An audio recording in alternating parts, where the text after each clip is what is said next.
everyone, welcome back to my channel. If you're new here, I'm excited to have you join us today. In this tutorial, I'm going to be diving into the world of DIY lighting control, specifically focusing on LED softboxes. Now, we all know how crucial good lighting could be, whether you're a photographer, a videographer, or just someone who enjoys creating a perfect ambiance in your space. But sometimes the cost of professional lighting equipment can be, a little bit daunting.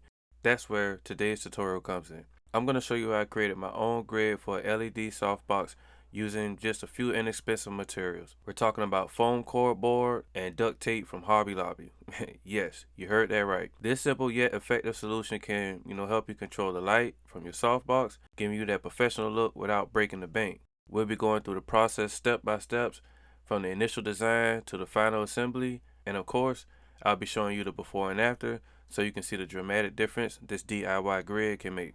So whether you're a seasoned pro looking for a budget-friendly solution or a beginner eager to learn about lighting control, this tutorial is for you.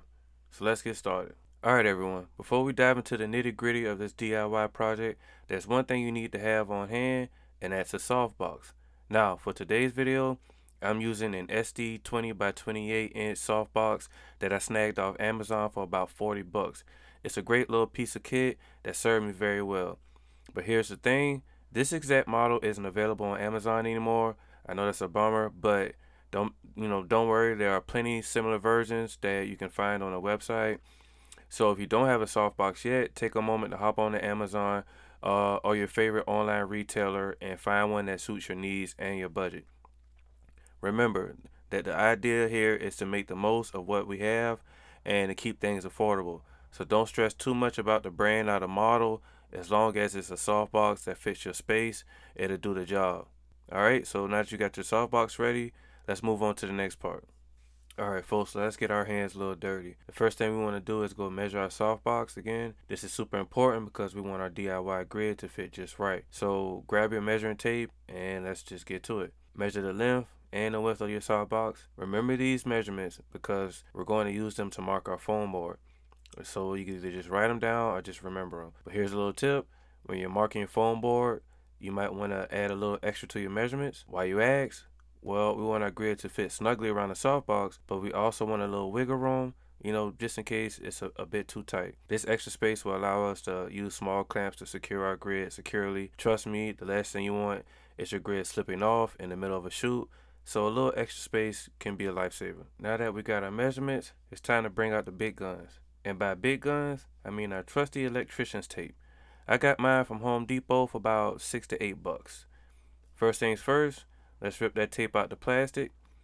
Now lay out your foam board on a flat surface using a ruler or a straight edge. Begin marking the measurements for your softbox on the foam board. Once you've got your measurements marked, it's time to cut.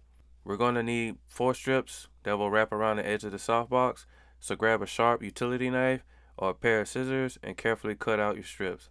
Take 2 of the strips, one from the width and one from the height, and start taping them together and create a secure edge. Make sure the tape is firmly pressed down so it sticks well. Repeat this process until you have 3 pieces taped together, but hold on, don't tape that last piece just yet. We're going to leave that final width piece off until the very end. Trust me, it'll make things easier. Alright, so we're making progress. Let's move on to the next step.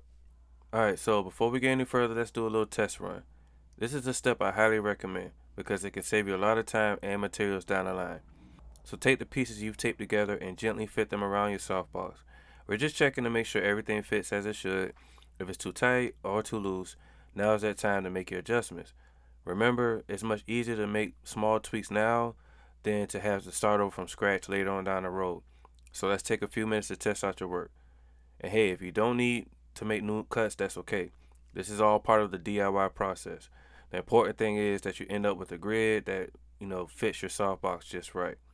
So if it's a good fit, fantastic. Let's move on to the next step. Alright, so let's get down to the fun part, making a grid. Now this might sound a little bit tricky, but I promise it's easier than it sounds. First, rip off pieces of tape about 10 to 12 inches long. Fold them so they stick on each end, kind of like making a little tape circle, and do this about 7-8 times. Each time you create a new circle, connect it to the next piece of tape. Keep going until you have like a line of stuck tape. This is going to be the first row of your grid. Once you've got your first row ready, stick it to the top of the foam board strip that you just cut out earlier. Firmly press it against the foam board until it stays.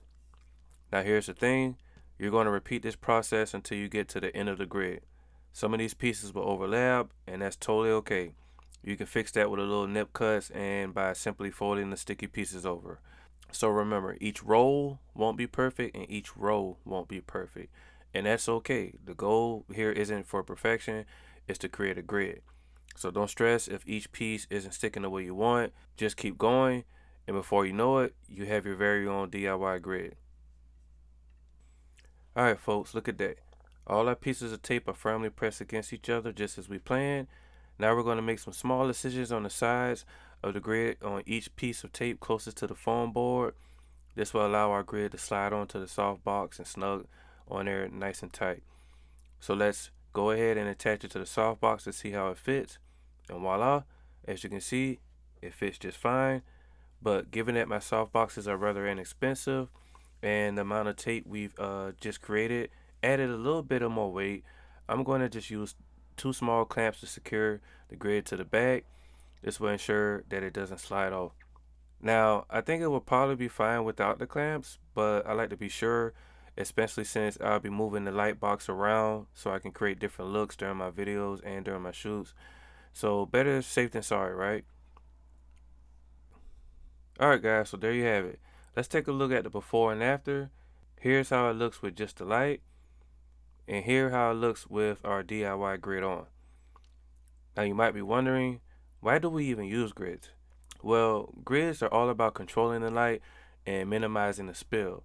They allow us to direct the light exactly where we want it to go and keep it from spilling over into areas we don't want the light illuminated at. So this is super important when you're trying to create cinematic looks. You see, in cinema photography, lighting isn't just about making sure everything is visible. It's about setting the mood, directing the viewer's attention, and telling a story. And grids can be a powerful tool in helping us do just that. So by adding this simple, inexpensive grid to our softbox, we've gained a whole new level of control over our lighting, and that, my friends, is the magic in DIY. Well, that wraps up today's tutorial, guys. I hope you found it helpful and are excited to try out this DIY grid for your own softbox. Remember, it's all about making the most of what we have and learning new skills along the way. If you haven't already, please hit the subscribe button and turn on notifications. That way you don't miss out on any future tutorials, tips, and tricks. And if you found this video helpful, please give a like and share it with your friends. It will really help this channel grow and reach more people. Also, don't forget to follow me on TikTok at Mr. Mydell and on Instagram at Will Mydell. I share lots of behind the scenes content and additional tips over there, so you don't want to miss out. Thanks so much for joining me today. I appreciate everyone. I appreciate each and every one of you. Until next time, keep creating, keep learning. I'll see you guys later.